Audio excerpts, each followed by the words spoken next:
Thanks for joining our Lunch with Leaders. We've got John Leys today. My name is Todd Coley. I'm the landscape architect and principal with Smith Group. And on behalf of the chapter, thanks again for coming.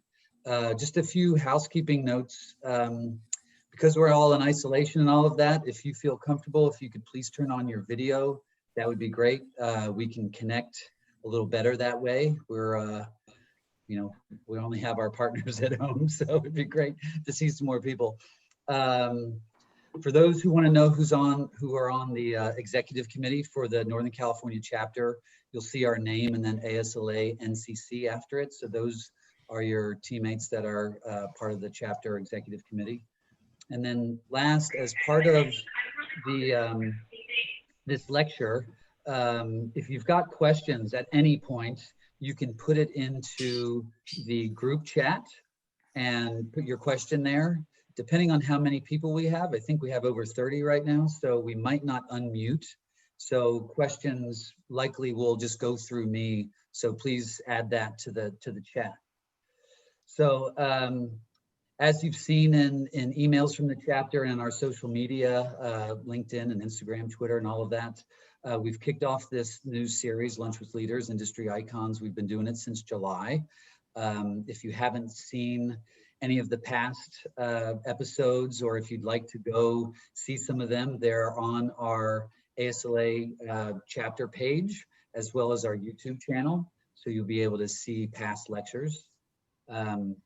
Today, of course, we have John Leys, who will be speaking with us. But before we introduce him, on behalf of the chapter, I am very happy to announce that we've confirmed the next 6 months of this series. So we've got January through June booked. We actually have a few months past that booked as well. But in January, we're going to start with Michael Grove, who leads, who's in Boston, who leads Sasaki's civil and landscape architecture discipline. In February, we'll have Kellyanne Foster, a professor at Penn State, who leads the geodesign practice, who's transplanted to California, thankfully. I'm happy that she's here. And then next in March is Sarah Hammerschmidt.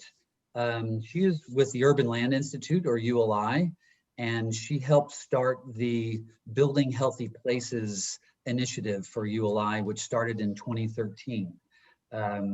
Angela Dye will be talking to us from Colorado, where she is. She is a former national ASLA president and has her own practice. And that's our World Landscape Architecture Month, as probably everybody knows.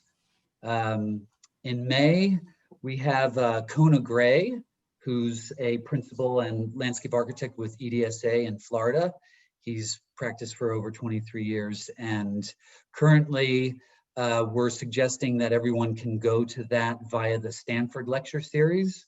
But Krista, our chapter president, is trying to connect with him to see if we might be able to have him at lunch. At any rate, that would be a free lecture in May. It's in the evening, however, and there will be forthcoming emails about that. It'll be through the Stanford lecture series Zoom that they have put on. And then in June, we have June Grant, a former colleague of mine at AECOM, who's an architect who has her own practice in Oakland. So we're really excited about these next 6, and we're continuing to work on future months. So if you have any comments about potential icons that you'd love to hear from, please let your chapter know. So today we've got John Leys, who is the managing principal of Sherwood's headquarters office in San Francisco and has over 20 years of experience as a civil engineer, leading sustainable infrastructure planning and projects and implementation. He's worked with all types of projects, from institutions to public agencies and private developers, on the implementation of water management and sustainable infrastructure systems. His extensive experience ranges from the development of statewide net positive water guidelines to overseeing design of net positive water corporate campuses. He and his firm work on really high profile projects throughout the world, actually. He's worked on the Hudson Yards project in New York City, to really big infrastructure projects with Google, projects in China, with the design likes of SOM to Heatherwick Studios and Big. At Smith Group, I have the pleasure of working with John on our Sunnyvale Civic Center plan. We're working with him on a science and tech project at UC Berkeley and a civic project in Santa Clara. And our team has had a really great experience with their team. The thing we really like about them is that they think naturally about all of the typical infrastructure needs and parameters that we need in any design, but they really think about the final aesthetic look and think about all the disciplines and really look at design holistically, versus some other civil engineers that you may have worked on that might be just thinking solely about pipes and drains. And their practice is quite integrated, and they're used to working with multidisciplinary design firms. So on behalf of the chapter, please welcome my friend, John. Thanks, Todd. Appreciate the kind intro. I am going to share my screen here. Let's see if this. Let me know, getting my my presentation? Okay, awesome. Hi everyone, great to be with you here today. We'll take 25-30 minutes to kind of run through the topic at hand as Todd introduced. First, just a quick background. Sherwood has been in the firm at which I'm the managing principal here in San Francisco. Has been around almost 20 years. We're up to over 400 built projects globally, with more than 90 staff across 6 offices here in the U.S. San Francisco is our headquarters. We have about 55 people in San Francisco, and I won't maybe go back through our value proposition, but we do, we aren't called Sherwood Design Engineers by coincidence. We really try to kind of think through all aspects of design and collaborate in a proactive way with other design team members. Our project types, really range across the board. So, as I think most civil engineering firms do, we generalize in terms of the type of work, and then we really differentiate in terms of our approach and how we come to the table and work with others. To kick off the topic, I wanted to maybe preface with a couple of terms we're starting to use. We've really found in our work in integrated water management and civil engineering, this notion of the needs for transactional water, right? There's always this, as stormwater management has become more and more important to our projects and our requirements, our permitting pathways, it can feel transactional at times. It can really feel like, hey, it's a means to an end. How big is your drainage management area? How much treatment do I have? Let me pipe it to that, treat it, release it. Where when we get caught in that trap, I'll say, we forget about the wild water, the water that's needed in the environment to keep healthy soil, which is fundamental to kind of healthy plants and landscape, which is fundamental to the healthy environment that we as humans want to be part of, and that are, that the rest of the flora and fauna out in the world, really rely on.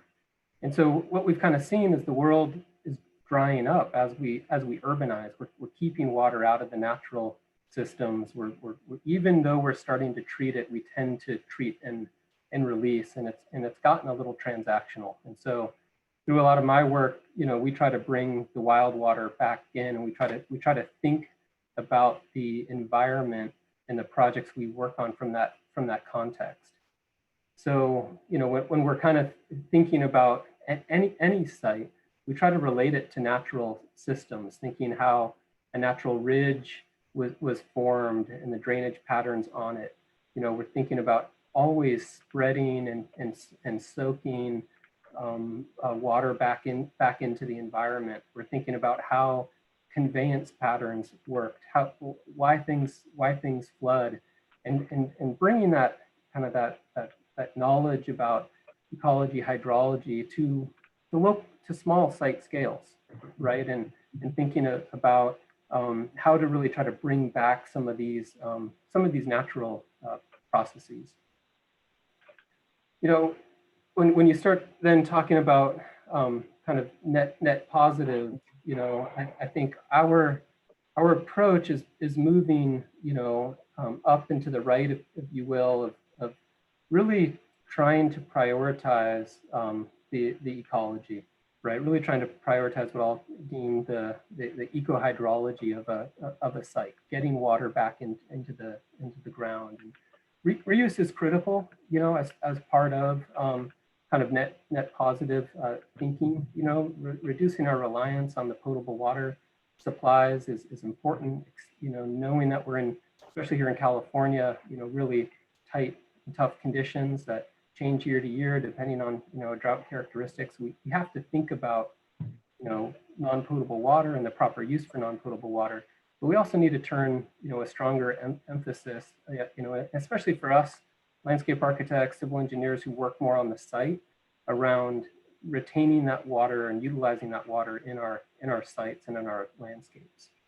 You know, so we've often characterized, you know, net positive water diagrammatically as kind of a closed loop system. We've characterized kind of diagrammatically a kind of a greener site, right, where you're infiltrating as much water as you're using, right? You're trying to you know, find ways to retain and reuse and transpire for the many benefits it gives us. You know, we're trying to integrate with natural systems, you know, as we go from urban to kind of more natural. What are we doing in these zones in between? There's, you know, so much kind of good thinking, you know, that's been going on in this space. And, you know, one of the things that it's kind of come down to for us when we try to think about performance and, you know, and how our designs are performing is this integration of kind of the human world, right? The urban design, the community, how we are all doing as people with the ecology, you know, that the habitat, the critters, if you will, and water, because water feeds life, right? It's like an essential ingredient. And so instead of just thinking about applying water as needed, how are we thinking about within design getting it integrated? And so, you know, one challenge then we always see comes back to metrics. You know, it's interesting. You know, wellness, human health is such a big important component of all of our design. But it always feels like if you can't talk to the metrics, right? If you can't talk to how you're improving things, it's hard to convince others that it's important, you know, and that it makes a difference. And we think about wellness oftentimes, you know, from a kind of a human perspective, like ourselves as individuals and kind of what we need in the natural, you know, in the environment we're within. We think about it at a community scale, you know, within our kind of our neighborhood or the campus we maybe work at or study at or are part of, and then the ecology, you know, right? What do the natural systems need? How are we thinking about, especially as site designers, you know, how we're looking toward the future and thinking about resilience, adaptability, and other things. So, you know, we've started to develop kind of a series of toolkits that we can apply to different projects, and I think all of us as designers, you know, have used all kinds of different, applications, design strategies, BMPs, to improve the environment, to use methods for introducing biophilia that feed to human health and happiness and improve productivity. But a lot of it's qualitative in nature. And so we've been starting, to look more and more at kind of modeling a site's natural systems, and understanding what that can do for us. And it's interesting. I'm going to talk a little bit about the importance of the meso scale, because there is a lot of great modeling that's being done at the global and regional scales, right? There's a number of climate models out. Those can be downscaled, to kind of the city scale, if you will, for weather predictions and future climate modeling and everything. But and then I'll jump to the building scale. The building scale, my gosh, the MEP teams, the environmental designers are doing fabulous work in terms of really understanding buildings. But what's happening kind of at the site scale where all of us end up, right? And how an architect uses a structural engineer to kind of create form, or how an MEP engineer supports an architect to confirm a high performance building and think about how it's gonna operate. I think landscape architects and civil engineers can really come together in the same way on the site scale, right? It shouldn't be that you kind of dread bringing in the civil engineer because they're just going to look at your ADA slopes and they're going to kind of forget about how to zoom out and really think about the overall performance. And I think we all know that with climate change, with the warming that we're seeing in these urban environments, the site is becoming extremely important. The ambient air temperature at the end of the day is what drives a lot of the modeling, right? The air patterns, the heat, like what's happening at a site scale, a campus site scale is very important to the inputs of these models. And I'm going to introduce next some of the modeling that we're doing, and I'll say it's interesting when we look at kind of a couple degrees of change in temperature moving forward, which is going to be exacerbated in some of our urban environments. We've done some preliminary analyses, and if you're going to go into buildings and just try to continue to cool them and dump infrastructure and money into performance in buildings, it's going to cost quite a bit more than what you could do with a site by taking site-based strategies to actually cool the environment and design for the future with climate change. And so the tool we've been using is NVMet. It takes all kinds of input parameters around the materials you're using, the plants you're proposing or that are at a site, the soils that are going to be there, and then it inputs directly from available climate models, some of the global and downscaled models, a lot of information about local wind, temperature, solar radiation, et cetera, to help us understand how a site will perform when it comes to wind, air temperature, pollutant dispersion, and other things. So just quickly here to kind of touch on these, the software does some basic things around solar analysis, what facades are going to warm up and how shadows are going to be cast. For example, it does a great job in understanding wind flow patterns and the dynamics of urban form and natural forms. You can use this in kind of rural areas as well, and try to understand issues around comfort, for sure. The building physics itself, and this, for landscape and for site design, this starts getting really interesting when you think about vegetated walls, right, and living roofs and kind of living systems on structure that are being talked about and implemented more and more. They can make a big difference, and we can start to model those benefits on such things as evaporative cooling, right, and localized temperature, just as to help continue to make those points about why they add. It's not just visuals. It's not just carbon sequestration. It's not just supporting local habitat. There's other quantifiable benefits. And then air pollutant dispersion. The transport of pollutants from roads and traffic is extremely important, especially when you're kind of near a freeway or near a kind of a major corridor.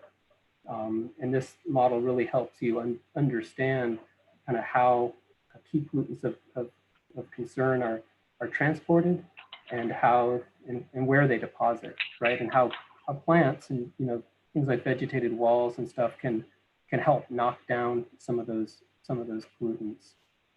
And then some of the biggies, outdoor thermal comfort is critical, right? How are we designing our public realm, our environments to be hospitable, to be places we all want to be? And it's really been interesting during COVID to kind of watch San Francisco transform in terms of, it felt like you could count on one hand the number of places you could eat outdoors in San Francisco.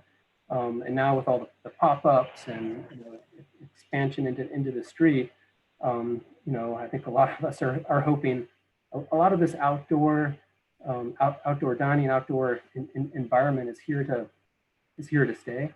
And I think a lot of us work on higher ed campuses or other corporate campuses where the outdoor environment is critical, right? And designing an outdoor environment that's inviting and gives people kind of a place to meet, or a place to take a call, a place to kind of catch their breath, clear their head, so they can get back into the office.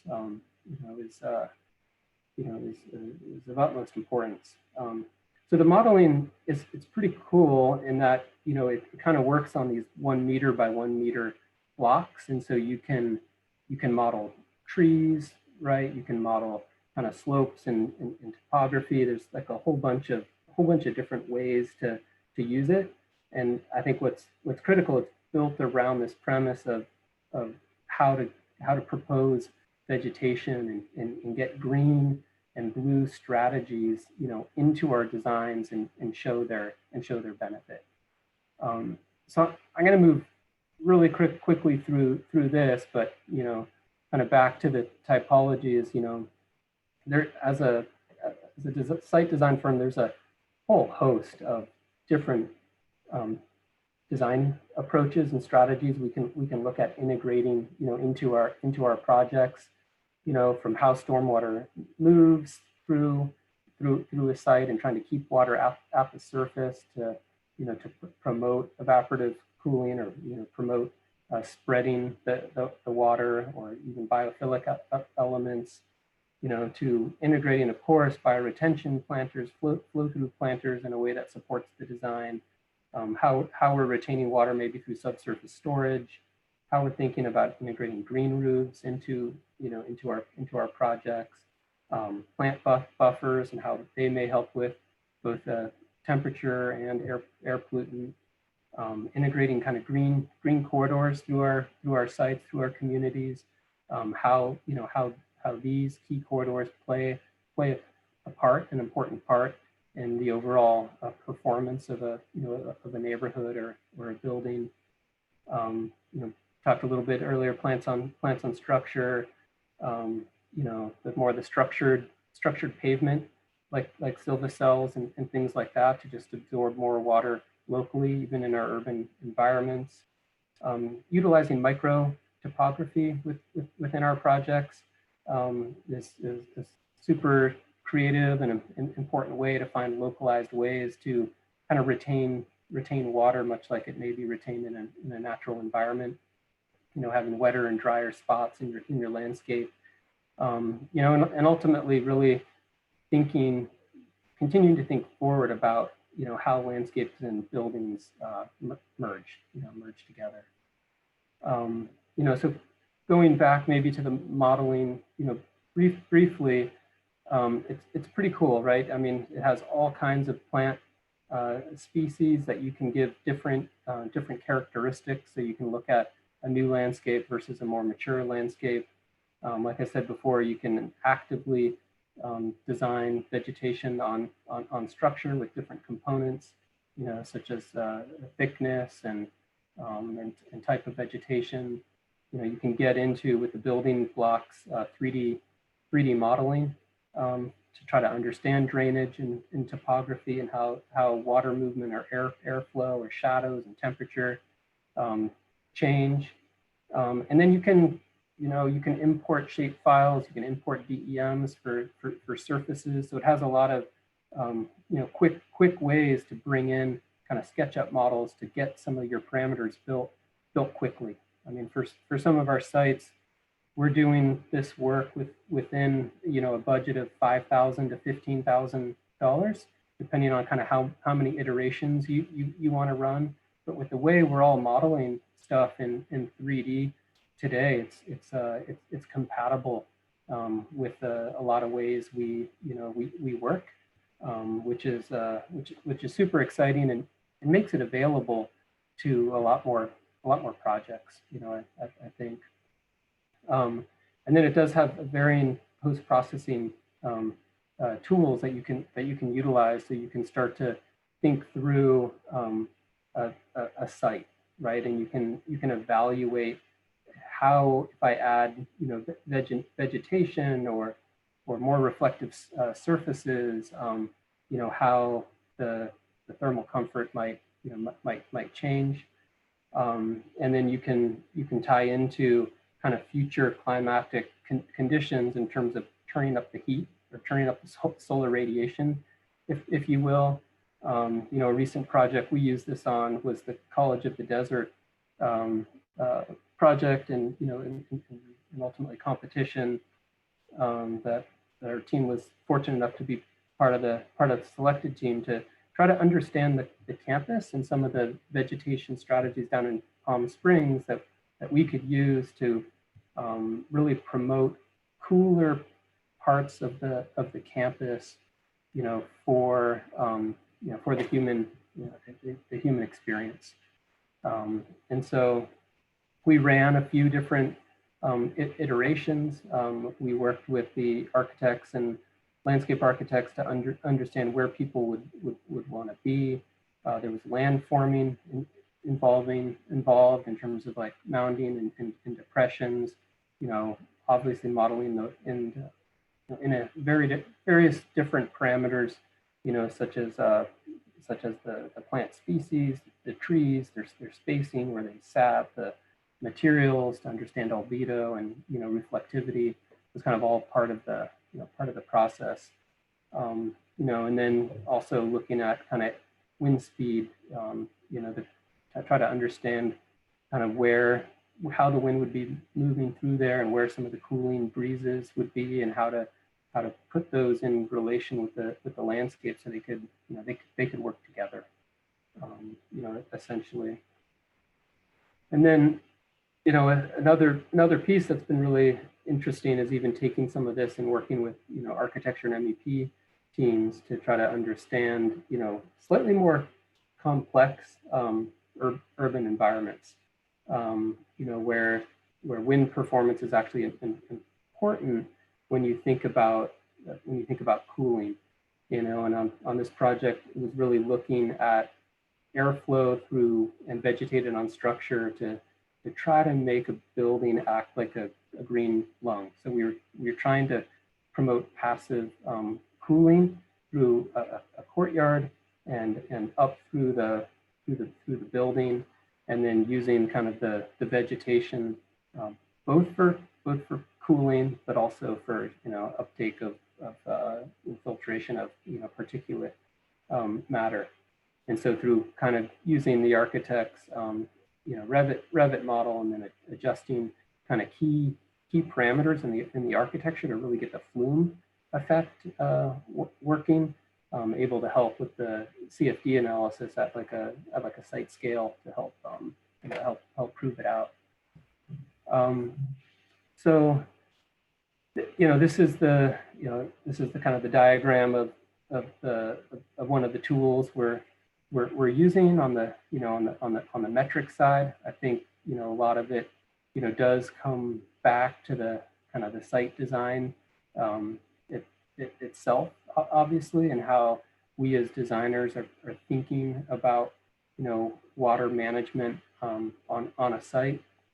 We've been doing a lot of interesting things recently where instead of just kind of the the kind of your more typical roof to bioretention, really promoting within the site design how to kind of spread water and then put your kind of like your formalized treatment at the end of the system instead of up front at the beginning of the system, just to try to keep more water on the surface, more water kind of spreading out across the site, before it goes in. And it's it's interesting because there's a lot of important moves that we make as designers around around the topography, right, around kind of mounding sites for aesthetic reasons, for visual and interest reasons, hiding views, framing views, but we always have to take a step back and think about how water moves with topography. And as you start to mound, you have to think carefully about what you want to grow on that mound, because a mound acts like a miniature hill or a miniature mountain, where the top is going to be drier, and down at the bottom it's going to be wetter. And if you're really going for like a big tree on top of the mound, or a certain kind of plant species on there, you have to be akin to then irrigation, right, and the need for additional water when you're on the top of a mound as compared to the bottom, because water always runs off, right? Whether it's rain or irrigation, it's hard to saturate kind of the mound. It's going to be the first place that dries out. It's going to be the place that needs the most water. And so just having that sensibility about what we're doing where and why, and how water is going to move and react to it, is a kind of an important important consideration. So I guess, Todd and team, I'm going to end there. I know I rolled through some of that relatively quickly, so happy to kind of go back and talk through kind of any aspects of it in more detail, cover a little bit of Q&A, here as a maybe as a way to get deeper into kind of any of the points I brought up, or any of the practices we're utilizing in our kind of our approach to integrate more wild water into our designs. John, it was fantastic. I learned some things that I didn't know that you guys did, and there's some tools that I want immediately to use with you and learn more about. What was the program with the trees and the figuring out shade and all of that, is along with on structure roof gardens and all of that? It was kind of a few slides before this one. The NVMet, it's called ENVI-MET, NVMet. One of our guys studied at Cal and spent a bunch of time in his master's program iterating with these guys and building platforms for urban heat island modeling. And so we've been doing it for a number of years through GIS and other platforms, but have found that this have been working with the developers of this software iteratively, and have found that, you know, we're able to get much more sophisticated and better results with the NVMet. That's really great. Yeah, because one of the comments that just came through is, do you use NVMet to determine what ecological communities have existed or could exist at project sites? No, we haven't. I mean, for, you know, as part of our process, I think a lot of us as site designers, we're always looking back to try to understand what happened before us, because that tells us a lot about the soil, the hydrology, the, you know, what was there, the properties that we're going to be working within, and a notion towards what we may want to plant and how we may want to think about restoring it. But so many of the places we're building have changed so dramatically from the past that in some ways, and sometimes it's honestly not as relevant as it could be. In some places, it absolutely is relevant. But I think in a lot of places, we also there's opportunity. So I think it's a tool to help us with metrics and kind of quantify the benefits, help support design or check design. Is it really going to give us the shading, the temperature relief we want, right? How do are we concerned about wind flow, airflow, et Probably cetera? helps with selling the design and on, at least on the private side, helping the developer understand ROI. I think that's the case, and where it's a lot of fun is when you're working with an architect and an MEP team and a landscape and civil, who are all kind of collaboratively thinking about a site holistically, and it's not just the MEP kind of running their building based on their thing, and us going to an airport to check the wind, the wind and rainfall data, right? This thing integrates into climate modeling that's happening kind of at a slightly larger scale. So it's much more accurate, right, in terms of the specific site and some of the specific things that we may all be thinking about. It can be a really collaborative tool. Yeah, it's really great. There's a few more questions that come in. I, of course, had some teed up, but I'd rather use the people that are online. So there's one that's saying you're using methods and considering systems more like a landscape architect. I think that's a kudo.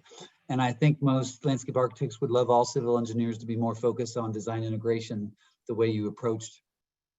Do you think the civil engineering community is going to work and go in this direction? And do you see them developing expertise, not just, of course, in Sherwood? And I know that it's your competition that the real question's about, but do civil engineers talk about this together, and that you have to push a little bit more than just a pipe and all of that kind of infrastructure? I say generally yes. I mean, part of our, when we started Sherwood, part of our vision was in industry transformation.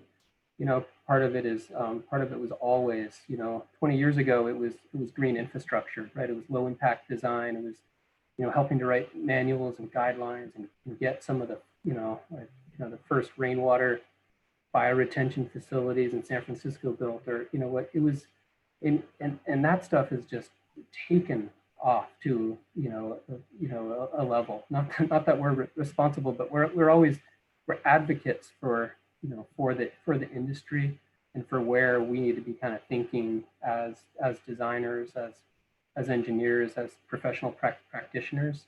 And so by all means, I believe, the industry is transforming. This stuff is so front of mind. We all, you as landscape architects need to challenge your civil engineers to think more about it, ask them tough questions, make them talk about it, because there's a lot of great civil engineers out there, and I think a lot are they may not be hardwired for design or collaboration necessarily, but there's a lot of interest, right? And there's a lot of people striving that way.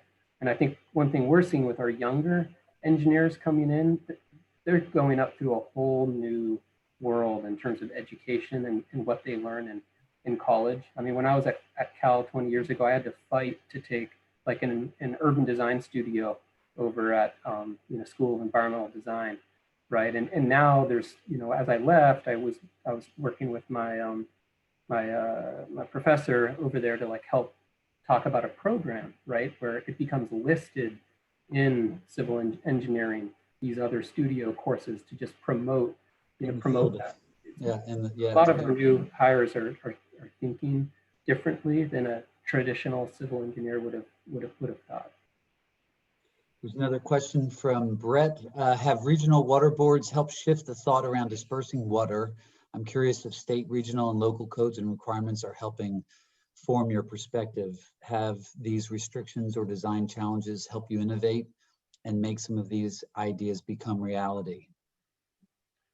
Yeah, I mean, it's a chicken and an egg a little bit. The requirements also push you toward simpler kind of pass-through systems, so you can kind of check a box. But what I will say is right now, SFEI, San Francisco Estuary Institute, is leading a lot of great work, and I've been kind of a little bit part of that on the periphery around working with the regulators in the cities about better understanding more ways to get stormwater credit, right? And part of that is understanding kind of trees and kind of natural retention areas and those benefits, and finding more ways to promote kind of green infrastructure into design, or just I'd say landscape into design and giving it credit. So we'd be by de facto making it easier to meet regional stormwater management requirements by emphasizing landscape and putting a more robust emphasis on landscape. So hopefully driving up landscape budgets a little bit, because it's not just like, oh, we got to build 200 square feet of flow through planter. It's like, no, you actually want to pay for that box, that bigger box tree, because then you can make your planter smaller. And every square foot of planter that's smaller, that's $100, and the tree gives you credit for 60. So that's, immediately $6,000 or whatever it is, right? So there's those types of movements that are that are going on that I hope will drive it in the right direction overall. There's another question about if you can expand a little bit and how you use the idea of microecologies and the microtopography as a tool. You had a slide on that you talked about, but it was kind of whizzed through. Yeah, it's I think there's something to be said. I described it a little bit from like a kind of a water flow and water shedding, and from planting zones. So in a lot of projects, you'll have kind of your upland area and your lowland area, and your lowland area is going to be maybe wetter species, and your upland, drier species maybe. So you're trying to emulate patterns you see in the natural environment without needing to force stuff, right? So knowing that we do get rain in California, it doesn't come often, but when it comes, it rains. And native plants have learned to kind of live with those conditions. Native plants don't typically like drip irrigation 3-4 times a week, just enough to kind of saturate the upper layer.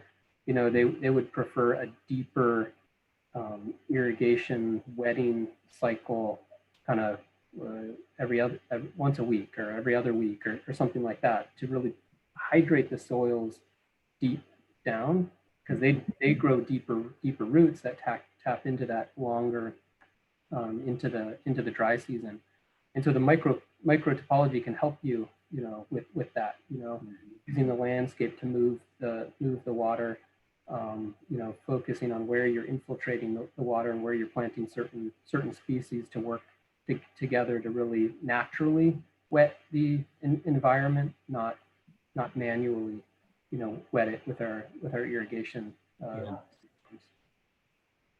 There's another question that asks if you ever reference historic sustainable technologies used in vernacular architecture and landscape traditions. We do a lot, actually. Done some really cool things in Hawaii with water movement. I mean, they were using kind of these what almost look like urban runnels, like rock runnels, for so long to move water throughout their watersheds, or ahupua'as as they call them. And there's been a kind of a cool resurgence in Honolulu and in parts of Hawaii to kind of bring back the surface conveyance. So in our work in Hawaii, we're often trying to use kind of that local architectural vernacular or site vernacular to move our water through the site in a way that has historical and cultural ties, but also keep the water at the surface, right? Don't put it underneath in a pipe underground. It's just, you lose its purpose and value. We're working on a big project down in Culver City, LA right now, and going back to kind of the birth of LA as an agricultural area, and the canals that were built for spreading water and irrigation, right? We're tying that back to kind of the project vernacular of the way we're moving water through the site, spreading the water, setting up some of the landscape systems. So by all means, it's really interesting and really fascinating, and I think there's a lot we can learn. I mean, we do a lot of work with permaculture practices. We have a number of certified permaculture practitioners and teachers on staff. We run a lot of our staff through permaculture training up at the Occidental Art and Ecology Center. They've got a great program up there with Brock Dolman. And so we're teaching, our folks about how water moves and how the landscape and water work together. I think it's a critical part. I think this approach of local, really local site specific thinking about kind of water, hydrology, ecology. I'm going to ask Laura to bring up the image from your flyer, John, that we used for promoting this, and just ask you, what were some of the challenges on the project image that we used that you sent over, and what were some of the technologies that you used? What were some of the challenges, driving forces to some of the things that you did on this project? Sure. This is the Sonoma Academy up in Santa Rosa. Del Baroness Studio was the architect, and RHAA was the landscape architect. And I think it's won like 15 awards. It's like Living Building Challenge and all kinds of stuff. But you can see the big green roof on the top and then you can see on the right hand side, it's a little blurry, but that's solar over green roof, right? So kind of really pushing that concept that use the green roof to cool, put the solar on top of the green roof. You get benefits from water management. You also get benefits from helping to cool the solar panels, so you get a slightly higher efficiency. Because it's the literature and testing has shown, a cooler environment that you set your solar in a cooler environment, you get higher performance out of it. On the back side of this, you can't see, but there's a set of stairs that come down that have a gray water treatment wetland, and then a series of terraced rain gardens for kind of flow through planters. So we're doing gray water treatment, and that then does subsurface irrigation to a kind of an orchard area on the far side. And then there's a cistern on the backside as well that picks up the rest of the roof runoff. And it's a 5,000 gallon cistern that then pumps to a raw water storage tank, which is offset with a well. And so the toilets and all the irrigation are made up from a non-potable supply, both rainwater and some well water. And then the big landscape down below, you know, these are a series of infiltrating rain gardens, and you have these like rain chains that drop down, and then trench drains that bring it across the pathways. So when you walk through this environment, it's super expressive. Like you see the rain coming down the chains, you know, then it goes, you know, through the trench drains into these kind of vegetated gardens. And the front end looks a little undone because this is the first half of an overall project. There's a feeder building that's going to attach into that concrete wall and extend this experience in kind of into the screen and, you know, screen right. So a lot of cool stuff. Yeah, that's great. I don't see any other questions coming up. Krista, do you want to ask a question, or would you like me to wrap up? How would you like to end? I think there's a little bit of curiosity about the software and VMet.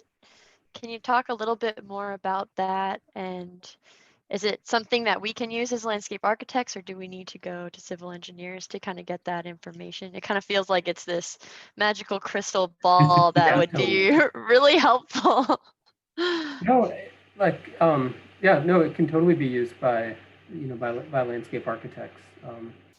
Yeah, there's no reason why it can't. You know, we have Sherwood within our group. We have an innovation lab. So we have a group of about 5 individuals who are always kind of like, what's next, and we invest in that. So we've been spending 2 or 3 years, like, you know, getting our heads into it, utilizing it on projects, getting wrapped into it. So, you know, we have some efficiency built up, but no, this is definitely something that's out there that that everyone can. I think you can purchase it and get ramped up on it. You know, see how it works, bring it into your design process. I think these guys will do like probably online trainings and stuff. I'm not as tied in as our innovation lab is. So you could also, through me, reach out and I'd be happy to get you in touch with Josiah Kane or Ian McRae within our innovation lab to also talk further about it. That's awesome. Krista, do you want to wrap it up, or do you want to ask this last question, or what do you want? Yeah, no, I'll go ahead and wrap it up and just thank you all for attending today and submitting really great questions. I think we had some really good discussion. John, we had one more thing we wanted to ask. If you had one thing to leave the audience with today, what's kind of your message that you want us to take away? That's a good one. Be as net positive as you can be with your design. You know, design for people, design for health and wellness. Lord knows we all need it in this time of year, or time we're in. You know, so like, how are we thinking about people? Yeah. You know, I think that's really important. Great, thanks. And we just wanted to give one last shout out to Todd, thanking him again for helping put together this series and help us find some really great speakers to bring into our chapter. Again, if any of you have any recommendations or you're interested in volunteering with our chapter, we've kind of got a little group of people just, you know, coming up with new ideas, and we want to really use this time when we're at home, but we can connect virtually to start coming up with new ideas and continue to push our profession forward. So, and then we also want to thank Todd, as he's about to become a father in how many days is it? About a week and a half. Yeah, so we just want to wish him well, and yeah, reach out to him and make sure he's doing good as he goes into this next chapter. Oh, I really appreciate it. Thanks so much, Krista, and the rest of the executive team and everybody that's joined. I think for emceeing the next January presentation, Krista and I have met with Michael Grove already from Sasaki, and we both have a really good relationship with him. So I believe Krista will be the MC in January. I might join as a guest. John, thanks so much for your time and coming to the chapter presentation and being involved. It was really great to hear everything you presented. Thank you, my pleasure. Thanks for having me. Yeah. Thank you all. well, We'll see you in January for Michael Grove. Thanks again. Bye-bye.